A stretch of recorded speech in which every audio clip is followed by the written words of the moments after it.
छत्तीसगढ़ में रहने वाली 32 साल की लता को इस बात का अंदाजा नहीं था कि मैट्रिमोनियल साइट पर लड़का देखकर उससे शादी कर उसे शैतान का सामना करना पड़ सकता है। वैसे तो आजकल टेक्नोलॉजी का ज़माना है, सारे काम घर बैठे हो सकता है, लेकिन अगर आप लोग भी मैट्रिमोनियल साइट पर लड़का या लड़की देखकर शादी करने की सोच रहे हैं तो आज का ये वीडियो अंत तक जरूर देखिएगा, क्योंकि आज के इस वीडियो को देखने के बाद आपकी रूह कांप जाएगी। एक 32 साल की सरकारी शिक्षिका मैट्रिमोनियल साइट पर अपने लिए लड़का देखती है। लड़का बिल्कुल वैसा ही होता है जैसा उसने सपनों में सोचा था। एक पैसे वाला लड़का और नेचर से बहुत अच्छा, दिखने में भी खूबसूरत। ऐसा ही लड़का उसे मिल जाता है, लेकिन उसे यह मालूम नहीं था कि जो उसे दिख रहा है उसके पीछे की सच्चाई कुछ और है। तो चलिए आज के इस वीडियो में मध्य प्रदेश के इंदौर शहर की एक सच्ची घटना की पूरी सच्चाई जानते हैं और आपको बताते हैं कि लता के साथ मैट्रिमोनियल साइट पर शादी करने के बाद क्या क्या हुआ। नमस्कार दोस्तों, दिल से स्वागत है आपका फिर से एक नई और सच्ची क्राइम स्टोरी में। यह वीडियो आप तक लाने का उद्देश्य किसी का दिल दुखाना या परेशान करना नहीं, बल्कि आपको सचेत और जागरूक करना है। तो इस कहानी की शुरुआत होती है 2019 से। छत्तीसगढ़ के एक छोटे से शहर में लता नाम की एक लड़की रहती थी। परिवार ने बड़े प्यार से इसको पढ़ाया लिखाया था। पूरी मेहनत से इसने भी पढ़ाई पूरी की और 30 साल की उम्र तक जाते जाते उसकी सरकारी जॉब लग जाती है, यानी कि वह एक सरकारी स्कूल में शिक्षिका बन जाती है। अब उसका एक सपना तो पूरा हो चुका था, दूसरा उसका सपना था कि उसे अपने सपनों का राजकुमार वो भी जल्दी मिल जाए। अब उम्र उसकी 32 साल हो चुकी थी, नौकरी लगे लगभग 2 साल ऑलरेडी हो चुका था और शादी अभी नहीं हुई थी। तो लता ने मैट्रिमोनियल साइट का सहारा लिया और कई सारी मैट्रिमोनियल साइट पर अपने आईडीज बनाए और अपने सपनों के राजकुमार को ढूंढना शुरू कर दिया। और थोड़ी तलाश के बाद उसे एक मैट्रिमोनियल साइट पर यह लड़का मिल जाता है जिसका नाम होता है राजेश विश्वकर्मा। लड़का मध्य प्रदेश के इंदौर का रहने वाला होता है और जैसा लता ने चाहा था इस लड़के में हर वो गुण मिल रहे थे। वह पैसे वाला भी था, वो देखने में भी बहुत अच्छा था, इसका बात करने का भी तरीका बहुत अच्छा लगा और इसलिए लता राजेश विश्वकर्मा से संपर्क करती है और दोनों व्हाट्सएप और कॉल के माध्यम से बात करना शुरू कर देते। कुछ ही समय के बातचीत के बाद राजेश लता को शादी के लिए ऑफर करता है। इसके बाद राजेश इंदौर से छत्तीसगढ़ लता से मिलने आता है, साथ ही उसके परिवार से भी मिलता है। सभी को राजेश बहुत अच्छा लगा बात करने में। उसके पास पैसे की कोई कमी नहीं थी, अच्छी गाड़ी थी, अच्छा घर था। दरअसल राजेश विश्वकर्मा पेशे से मध्य प्रदेश के इंदौर का एक काफी बड़ा बिल्डर था और उसका परिवार भी काफी रईस था। ये सारी चीजें देखते हुए लता के घर वालों को राजेश बिल्कुल परफेक्ट लड़का लगा, क्योंकि लता की उम्र भी 32 साल थी और राजेश की उम्र तकरीबन 40 से 45 के बीच था। तो सारी चीजें परफेक्टली मैच हो रही थी और 24 अक्टूबर 2019 को राजेश और लता की शादी छत्तीसगढ़ के रायपुर के एक बहुत बड़े होटल में हो जाती है। लेकिन शादी के दौरान एक चीज देखा जाता है। वैसे तो राजेश ने लता के परिवार वालों को यह बता रखी थी कि उसके घर वाले इस शादी के खिलाफ हैं, तो शायद वह इस शादी के लिए नहीं मानेंगे, लेकिन वो उन्हें मनाने की पूरी कोशिश करेगा। और जिस वक्त 24 अक्टूबर 2019 को शादी हुई तो बारात के रूप में सिर्फ राजेश और उसके कुछ दोस्त ही शामिल हुए थे। यहाँ पर लता के घर वालों को थोड़ा परेशानी होता है, थोड़ा परेशान भी हो जाते हैं, क्योंकि परिवार का कोई भी सदस्य इस शादी समारोह में शामिल नहीं हुआ था। पूछने पर राजेश ने बताया कि उसके घर वाले शादी से बिल्कुल नाखुश थे। उन्होंने साफ साफ इनकार कर दिया था कि मैं आपकी शादी में शामिल नहीं रहूँगा। और फिर राजेश ने कहा कि लेकिन एक बार हमारी शादी हो जाएगी तो वो अपने घर वालों को मना लेगा। अब क्योंकि राजेश पैसे वाला भी था, लता को जैसा लड़का चाहिए था वो वैसा भी था, तो इस बात पर लता और उसके घर वाले ज़्यादा ध्यान नहीं देते हैं और शायद यही लता और उसके परिवार वालों की सबसे बड़ी भूल थी। अब शादी हो जाती है। शादी के 2 दिन तक रायपुर के ही एक होटल में लता और राजेश रहते हैं और सारी रस्में को निभाया जाता है। रस्में निभाने के बाद राजेश लता को लेकर छत्तीसगढ़ के मध्य प्रदेश के इंदौर में आ जाता है। अब इंदौर आने के बाद राजेश लता को अपने फार्म हाउस पर लेकर जाता है। दरअसल राजेश क्योंकि पैसे वाला था, उसका एक फार्म हाउस भी था इंदौर में ही। उसी फार्म हाउस में वो लता को लेकर जाता है। उस फार्म हाउस में किसी भी चीज़ की कमी नहीं थी, काम करने वाले नौकर रहते थे, कमरे भी अच्छे अच्छे थे, जीवन जीने के लिए हर वो सामान वहाँ मौजूद था जो चाहिए।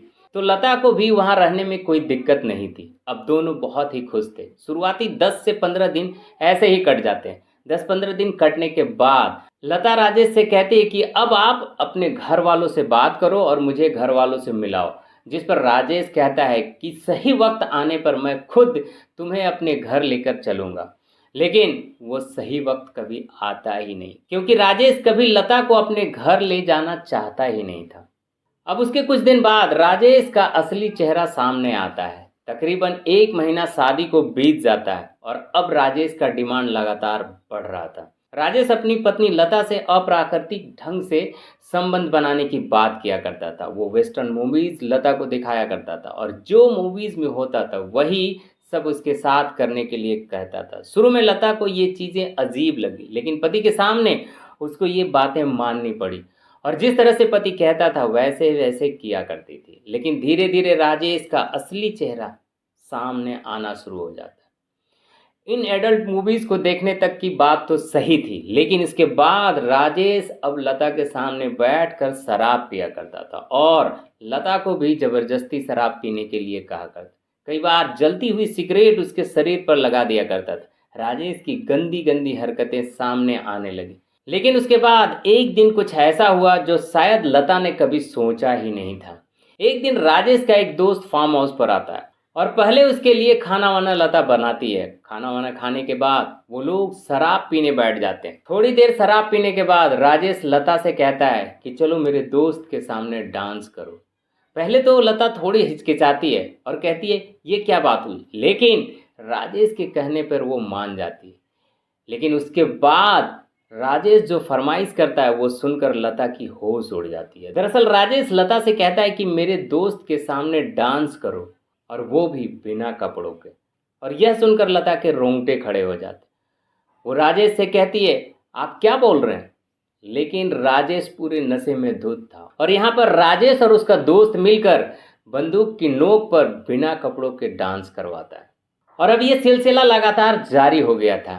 कोई एक दोस्त नहीं बल्कि रोज अलग अलग दोस्त उस फार्म हाउस पर आया करते थे। पहले वो शराब पीते थे, शराब पीने के बाद पहले लता के साथ गंदी हरकतें करते थे, उससे डांस कराया जाता था और धीरे धीरे ये चीजें और भी बढ़ने लगी। अब उसके दोस्त आकर लता के साथ संबंध भी बनाया करते थे और यह संबंध जबरदस्ती से हुआ करता था। टीवी पर वेस्टर्न मूवीज चलाई जाती थी और उसके बाद लता के साथ वैसा ही किया जाता जैसा कि मूवीज में वो लोग करते थे। इस तरह से लता की जिंदगी पूरी तरह से नर्क बन चुकी थी। लेकिन लता को न तो उसके घर वालों से मिलने दिया जाता था और न ही उसे बात करने के लिए इजाज़त दिया जाता था। उसको डराया जाता था, उसको धमकाया जाता था कि अगर उसने कुछ भी अपने घर वालों को बताया उसके पूरे परिवार को मार दिया जाएगा, क्योंकि राजेश एक बहुत ही पैसे वाला आदमी था। इतना तो लता देख ही चुकी थी कि राजेश पैसे वाला भी है और उसके जो साथी हैं वो भी गलत लोगों के साथ जुड़े हुए हैं। तो उसको डर था कि कहीं परिवार को कोई खतरा ना हो जाए, इसलिए लता चुपचाप ये सारी सहती रही और ऐसे ही चलते चलते बहुत समय बीत जाता है। अब साल आता है 2021 का। अब जब सारी चीज़ों का इंतहा हो जाता है तो लता राजेश से कहती है कि अब तो 2 साल बीत चुके, अब मुझे छोड़ दो, मुझे यहाँ से जाने दो। जिस पर राजेश को शायद उस पर तरस आ जाता है और वो लता को एक शर्त पर छोड़ता है कि तुम कुछ भी कहीं जाकर नहीं बताओगी, ना तुम पुलिस को रिपोर्ट करोगी, ना ही अपने परिवार वालों को कुछ बताओगे। इस शर्त पर तुम यहाँ से जा सकती हो। अगर तुमने हमारे बारे में किसी को भी कुछ भी बताया तो तुम्हारे परिवार को मार दिया जाएगा। और इस शर्त पर लता वहाँ से चली जाती है और अपने घर छत्तीसगढ़ आ जाती है। लेकिन घर आने के बाद घर वाले देखते हैं कि वो नट तो ठीक से किसी से बात करती थी और ना ही किसी काम में उसका मन लगता था, बहुत ही गुमसुम रहती थी और ऐसे ही समय बीतता जा रहा था। लेकिन कुछ समय के बाद राजेश फिर से लता को फ़ोन करता है और उसे कहता है कि वापस फार्म हाउस पर आ जाओ, मेरे दोस्त तुम्हें बुला रहे हैं। अब यह सुनकर लता साफ साफ मना कर देती है कि मैं अब वापस उस नर्क में बिल्कुल नहीं जाऊंगा। जिस पर राजेश कहता है कि या तो तुम वापस आ जाओ वरना तुम्हारे घर वालों को मार दिया जाएगा। लेकिन लता उसकी कोई बात मानने को तैयार नहीं था और वो फ़ोन रख देती है। अब कुछ समय ऐसे ही बीतता है और 2021 के ही एक दिन कुछ हथियारबंद लोग लता के भाई पर हमला कर देते जब वो बाजार जा रहे थे। हालांकि इस हमले में किसी को चोट नहीं लगती, लेकिन इस हमले से ये पूरी वारदात खुल जाती है। पुलिस को इसके बारे में बताया जाता है और जब उन आरोपियों को पकड़ा जाता है तो आरोपी बताते हैं कि हमें तो इन लोगों पर हमला करने के लिए राजेश विश्वकर्मा नाम के एक व्यक्ति ने पैसे दिए थे। और ये राजेश विश्वकर्मा कोई और नहीं बल्कि लता का हस्बैंड होता है। यहाँ से पूरे मामले का खुलासा होता है। जब पुलिस इसकी छानबीन करती है तब जाकर लता पुलिस को सारी बातें बताती है। पिछले 2 साल में उसके साथ जो भी हुआ था वो सारी बातें पुलिस को बताती है और राजेश की पोल खुलती है। यहाँ पुलिस ने मध्य प्रदेश के इंदौर की पुलिस को इसकी रिपोर्ट देती है। मध्य प्रदेश की पुलिस उसके फार्म हाउस पर छापा मारती है और वहाँ से ऐसी ऐसी चीज़ें बरामद होती है जिसके बारे में किसी ने भी सोचा नहीं था। उस फार्म हाउस में बहुत सारे एक्स टॉयज मिलते हैं, बहुत सारी वीडियोस क्लिप मिलती है जो लता की उन्होंने पहले से ही बना रखी थी। और जब राजेश विश्वकर्मा की पोल खुलती है तो पाया जाता है कि ये बहुत अयास किस्म का आदमी है। कई सारे एक्स रैकेट के साथ इनके संबंध है और बहुत सारे गलत कामों में इसके हाथ भी हैं। और ये पूरी कार्रवाई करते हुए राजेश विश्वकर्मा और उनके 3 दोस्तों को गिरफ्तार किया जाता है और इस पूरे मामले की जांच होती है। और इन दोस्तों को गिरफ्तार करने के बाद राजेश का फार्म हाउस को भी गिरा दिया जाता है, क्योंकि ये फार्म हाउस भी इल्लीगल तरीके से बनाया हुआ था। और राजेश की गिरफ्तारी के बाद सबसे बड़ा खुलासा यह होता है कि राजेश पहले से ही शादीशुदा है और इसके 3 बच्चे भी थे। दरअसल जब ये सारा मामला न्यूज़ में हाईलाइट होता है तो राजेश विश्वकर्मा की वाइफ सामने आती है और यह बताती है कि राजेश शुरू से ही अयास किस्म का आदमी है। पैसे की कोई कमी नहीं थी, घर वाले ज़्यादा उससे मतलब रखते नहीं थे। साथ ही वह बताती है कि हमारे 3 बच्चे भी हैं और इस तरह से पूरे मामले का खुलासा होता है। अंत में इनके खिलाफ कार्रवाई होती है और कई सारी धाराएं लगाकर इन्हें गिरफ्तार कर लिया जाता है और फार्म हाउस को भी गिरा दिया जाता है, जिसके बाद लता की जिंदगी उस नर्क से बाहर आती है।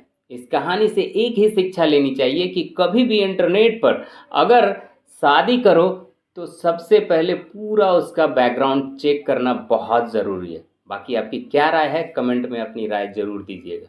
मिलते हैं हम लोग नेक्स्ट वीडियो में, तब तक के लिए आप और अपने फैमिली का ख्याल रखें। यह वीडियो देखने के लिए बहुत बहुत धन्यवाद। जय हिंद।